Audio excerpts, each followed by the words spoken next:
என் இனமான இனிய சொந்தங்கள் அனைவருக்கும் என்னுடைய காலை வணக்கத்தை தெரிவித்துக் கொள்கிறேன்.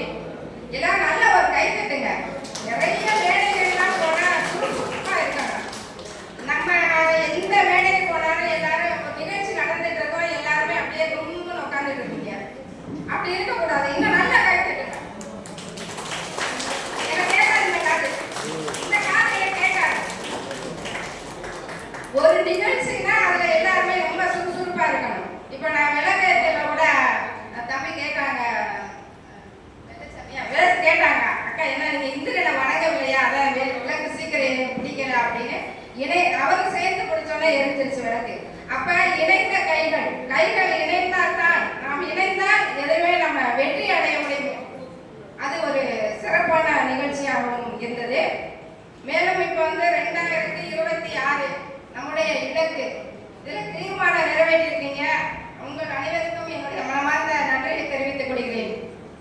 அரசியல் வேண்டும். அரசியல் இல்லாமல் நம்ம எதுவுமே சாதிக்க முடியாது. எனக்கு முன்னாடி அண்ணன் செந்தில் மல்லார் அவர்கள் இருக்கிறார்கள். எனக்கு நிறைய பேர் தெரியாது, அதனால கொஞ்சம் மன்னிச்சுங்க. அனைவருக்குமே என்னுடைய பணிவான வணக்கத்தை தெரிவித்துக் கொள்கிறேன். நம்முடைய ஜாமவான்கள் இருக்காங்க, நம்ம ரமேஷ் அண்ணா, அவங்க அப்புறம் சக்கரவர்த்தி அவங்களாம் இருக்கீங்க. உங்கள் இந்த பண்பாட்டு கழகத்துக்கும் என்னுடைய அன்பான நன்றியை தெரிவித்துக் கொள்கிறேன். இம்மானுவேல் சேகரனையா அவர்களையும் பணிவோடு வணங்குகிறேன். ஏனென்றால் இரட்டை குவளை முறையை மட்டுமல்ல, நம்ம சமுதாயம் ஒரு விருட்சியமாக இருந்து நம் அனைவரும் எழுச்சியோடு நம்முடைய பட்டியல் வெளியேற்றத்திற்கு ஐயா உறுதுணையாக இருப்பார் என்று அவரையும் வணங்குகிறேன். மேலும் அனைவரும் சேர்ந்து ஒரே ஒரு இந்திரனை பற்றி 3 தடவை சொல்லிடுவோம். ஏன்னா ஒரு நிகழ்ச்சினா அந்த நிகழ்ச்சியில ஒரு சுறுசுறுப்பு இருக்கணும். எதற்காக வந்திருக்கணும்ன்ற எல்லாருமே ஒரு எழுச்சியோட இருக்கணும். அதுக்காக தயவுசெய்து கொஞ்சம் கோச்சுக்காதீங்க. நம்ம தம்பி 5 தடவை சொல்லிட்டாரு. ஏன்னா அவர் தான் இந்திரனை போற்றி பாடல் 108 போற்றிய பாடிய பாடகர் அவர்கள். அவருக்கும் மிக நன்றி. அவங்களுக்கும் அனைவருமே சேர்ந்து சொல்லிருங்க. எல்லாரும் சரிதானே? மாற்றுக்கருத்து இல்லையே? அக்கா அவந்திக்கா சொல்லுங்க, மாற்றுக்கருத்து இருக்கா? ஓகே. ஓ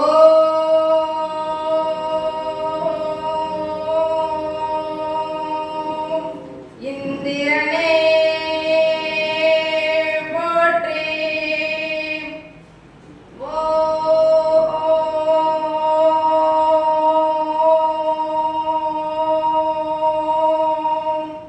இந்திரனே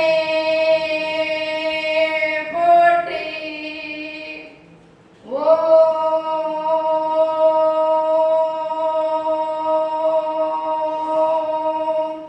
இந்திரனே போற்றி. ஓ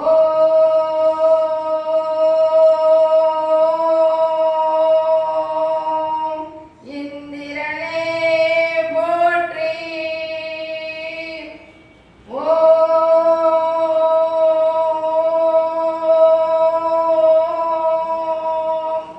இந்திரனே போற்றி. சுடர்விடும் அன்பே வருக வருக, சுவை தரும் கனியே வருக வருக, படரொளி விளக்கே பறித்திட அழகே வருக வருக. மிக்க மகிழ்ச்சி. நல்லா கை தட்டலாம். எனக்கு மட்டும் இல்ல, யார் பேசினாலும் என்ன பேசினாலும் அவங்கள நீங்க ஊக்கப்படுத்துங்க. ஏன்னா இங்க மேடையில அவங்க பேசுறாங்கன்னா அது ஒரு அந்த நிகழ்ச்சியை ஏற்பாடு செய்தவர்களுக்கும் சந்தோஷமா இருக்கும், வந்து கலந்து கொண்ட நமக்கும் சந்தோஷமா இருக்கும். ஏன்னா கைத்தட்டல் தான் ஒரு நிகழ்ச்சியை சிறப்பிக்கும். வரலாற்று தொன்மையும் சிறந்த ஆன்மீகமும் நெடிய பாரம்பரியம் பண்பாடு கொண்ட தேவேந்திர குல வேளாளர் சமூகம் சுயமரியாதையுடன் வாழ ஒரே வழி அரசியலை முன்னெடுத்தல் மட்டுமே. இந்த அரசியலை முன்னெடுத்து இலக்கு 2026 என்ற இந்த நிகழ்ச்சி அரசியலை முன்னெடுக்கிறார்கள். இந்த குழுவில் உள்ளவர்கள் எந்த கட்சியுமே நம்ம தரைக்குறைவாகவோ தாழ்வாகவோ பேசாதீர்கள். ஏன்னா அரசியலில் அனைத்து கட்சிகளிலும் தேவேந்திர குல வேளாளர் மக்கள் பயணிக்கிறோம். ஏன்னா பயப்படுவாங்க. ஒவ்வொரு கட்சியில இருக்கிறவங்களும் நம்ம இந்த இந்த கூட்டத்துக்கு வரது கூட பயப்படுவாங்க. ஏன்னா நம்ம அரசியலை தாக்கி பேசக்கூடாது. அது அவங்கவுங்க பிரியம். நீ எந்த கட்சி வேணாலும் இருந்துக்க, அதை பத்தி எங்களுக்கு எந்த வித சந்தேகமும் இல்லை, மாற்று கருத்தும் இல்லை. ஆனால் நீ போடும் ஓட்டு வந்து யாருக்கு சார்ந்ததாக இருக்க வேண்டும், நாம் ஏன் போட வேண்டும் என்பதை சிந்தித்து நீங்கள் அந்த அரசியலை களமாட வேண்டும்.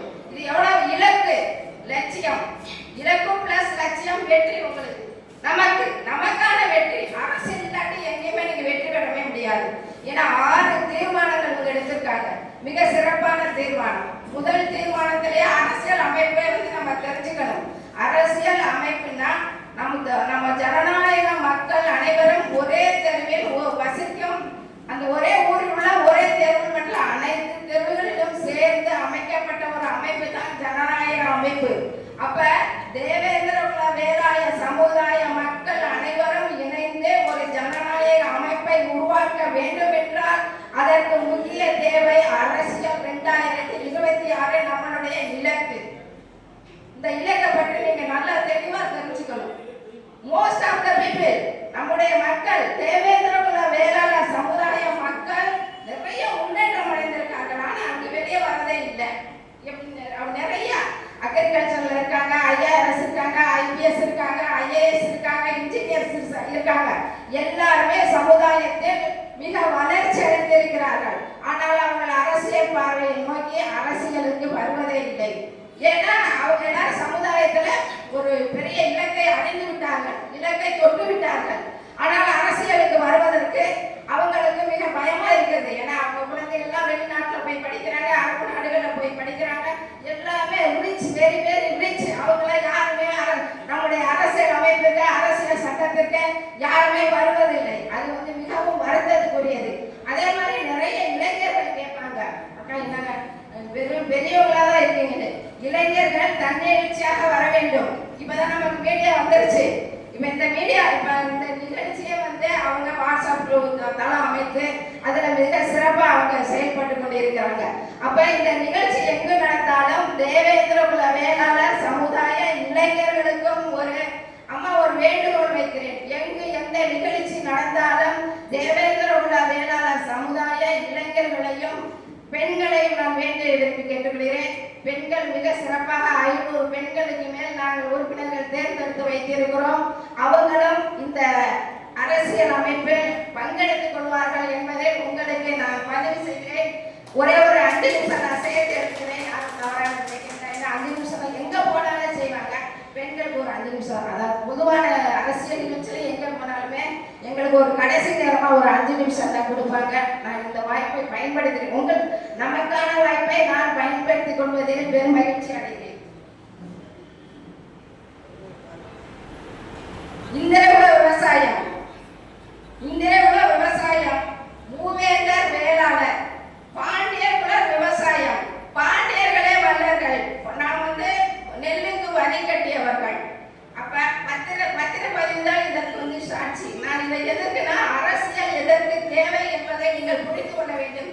இந்த இலக்கு, இந்த லட்சியத்தை இந்த குழு எப்படி அமைத்திருக்காங்க அப்படின்றதுக்கு ஜனநாயக அமைப்பு முதல் தீர்மானத்துல ஜனநாயக அமைப்பை நம்ம வந்து தெரிஞ்சுக்கிட்டீங்க. ஒரு ஜனநாயக அமைப்புல ஒற்றுமை இருந்தால் தான் நாம் வெற்றி அடைய முடியும். அரசியல் அமைப்பு சட்டத்தின் கீழ், சட்டம் வந்து எல்லாத்துக்குமே ஈக்குவல் தான். அதனால அந்த அரசியல் அமைப்பு சட்டத்தை நீங்கள் தெரிந்து கொள்ள வேண்டும். எல்லாம் மீட்டிங் வந்தோம் அப்படின்லாம் இருக்காங்க.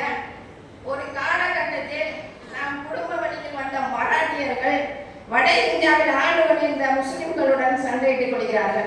அப்பொழுதுதான் வந்து ஸ்பானியர்கள், டச்சுக்காரர்கள், ஆங்கிலேயர்கள் இந்தியாவுக்கு நுழைந்து விடுகிறார்கள். 18ஆம் நூற்றாண்டில் ஒட்டுமொத்த இந்தியாவும் ஆங்கிலேயர்களின் கையில் செல்கிறது. ஒட்டுமொத்த இந்தியாவின் ஆங்கிலேயர்களுடைய ஒரு கையில் போய் செல்கிறது. அப்ப பிரிட்டிஷ் இந்தியா ஒரு சொல் வச்சிடறாங்க. அப்ப நம்மளுடைய ஆட்சி முறையில வந்து பிரிட்டிஷ் இந்தியா என்பதே ஒரு மாற்று ஆகிவிட்டது. அந்த இடத்துல வந்து ஒரு மாற்று. ஏன்னா நம்ம அரசாட்சி செய்தவர்கள் அரசியல் அமைப்பு சட்டத்துக்கு நம்ம வர்றோம்னா அந்த பிரிட்டிஷ்காரர்களுடைய சூழ்ச்சியானதான் பிரிட்டிஷ் இந்தியா என்ற ஒரு சொல் உருவாக்கப்படுகிறது. கிபி 1858 முதல் 1901 ராணி விக்டோரியா அவர்கள் ஆட்சி நடத்துகிறார்கள். ஜார்ஜ் மன்னர் ஆட்சி நடத்துகிறார். இந்தியாவை மவுண்ட் பேட்டன் பிரபு ஆட்சி நடத்துகிறார். அப்ப அந்த ஆட்சி காலத்தில் தான் ஒன்று தேவைப்படுகிறது. அப்போ நம்ம தேவேந்திர குல வேளாளர் சமுதாய மக்கள் விவசாயத்தில் இருந்தாலும் இவங்க போர்க்களத்திலையும் சிறப்பாக இருக்காங்க, விவசாயத்திலையும் சிறப்பாக இருக்கிறாங்க. நம்ம நம்முடைய குலப்பெருமைகள் அவங்க பார்க்குறாங்க. நம்ம ஒவ்வொரு பெயர் வைத்தல், சடங்கு பூப்பைதல், நெல் அறுவடை செய்தல் எல்லாத்துலேயும் முதல் மாதிரியாக நம்ம வந்துட்டு இருக்கோம். அப்போ பிரிட்டிஷ்காரனுக்கு ஒன்று தோணுது. அப்பதான் 1931 மக்கள் தொகை கணக்கெடுப்பு ஆரம்பிக்கப்படுகிறது. அந்த மக்கள் தொகை கணக்கெடுப்பில் தான் நாம் பிசியில இருந்த நம்ம விவசாய பாண்டியர்கள் தான் விவசாயிகள் என்பதை பிரிட்டிஷ் இந்திய அரசு எஸ்சி என்ற ஒரு பட்டியலுக்குள் கொண்டு வைக்கிறது. அது நம்ம ஒரு பட்டியல், ஒரு அட்டவணைக்குள்ள கொண்டு நம்ம சேர்க்கிறாங்க. அப்ப அந்த அட்டவணையில சேர்க்கும் பொழுது தீண்டாமையை அனுபவிப்பவர்கள் யார், கோவிலுக்குள் நுழைய அனுமதி இல்லாதவர்கள் யார், பிராமணர்களுடன் தொடர்பு வைத்திருப்பவர்கள் யார் என்று பிரிக்கிறாங்க. அப்ப மாட்டுக்கறி யார் சாப்பிட்றா, மாட்டுக்கறியை குலதெய்வமாக யார், பசுவை யார் வணங்குகிறார்கள், அப்ப தீட்டுப்படுத்தும் தொழில் செய்பவர்கள் யார் என்று தொழில் வாரியாகவும் அவர்கள் செய்யும் ஒவ்வொரு வேலைகளின் சார்பாக தான் பிரித்து எடுக்கிறார்கள். அப்படி பிரித்து எடுக்கிறது தான் 1936 1936 எண்ணில் எஸ்சி பட்டியலில் நாம் வைக்கப்படுகிறோம். பட்டியல் என்ற சிறையில் நாம் அடைக்கப்படுகிறோம். அந்த சிறையில் இருந்து நாம் வெளிவர வேண்டும் என்றால் இந்திய அரசியல் அமைப்பு சட்டத்தின் கீழ் நாம் அனைவரும் ஒன்றிணைந்து அரசியலை முன்னெடுத்து அரசியல் பொருளாதாரம், அரசியல் முன்னேற்றம், அரசியலை கல்வி அப்படின்னு நம்முடைய குழந்தைகளுக்கு கற்றுத்தர வேண்டும். அரசியலை வரலாற்று பாடத்தை நீங்கள் கட்டாயம் முன்னெடுத்தால் நம்முடைய அரசியல் அமைப்பின் சட்டங்கள் நம் கடைக்கோடி மக்களுக்கும் அரசியல்னா என்ன, அரசியல் அமைப்பில் அரசியல் நாம் ஏன் தேர்தலில் நிற்க வேண்டும் என்பதை உணரச் செய்ய இலக்கு 2027 குழுவுக்கு கோடான கோடி நன்றிகள் சொன்னாலும் அதை பிரிக்கவே முடியாது. தம்பி நேரம் கொஞ்சம் அவ்வளவுதான், ஒரு 5 நிமிஷம் கிடையாது. வரலாறு தெரிந்தால்தான் வரலாற்றை மீட்டெடுக்க முடியும். இந்த நிகழ்ச்சியில் வரலாறு தெரிந்தால் யாரும் வரவில்லை. கணக்கெடுப்பை எடுக்கிறாங்க அப்படின்னு யாருமே நம்ம எஸ்ஐஆர் படிவம்னா நம்ம தேவேந்திர குல வேளாளர் அனைவரையும் பதிய செய்து நம்முடைய அரசியல் முத்திரையை பதிக்க வேண்டும் என்று கூறி மிக சிறப்பாக இந்த தீர்மான தேவேந்திர குல வேளாளர் சமுதாய மக்கள் பெரும்பாலும் நம் சமுதாய பட்டியலை விட்டு வெளியேற இந்திரனை வணங்கி பட்டியலை விட்டு வெளியேறுவோம் என்று கூறி நமது சமுதாய முன்னேற்ற குரல் எழுப்பி வீடமுடன் அணிந்திருவோம் என்று கூறி எனக்கு வாய்ப்பளித்த நல்ல உள்ளங்களுக்கு நண்பான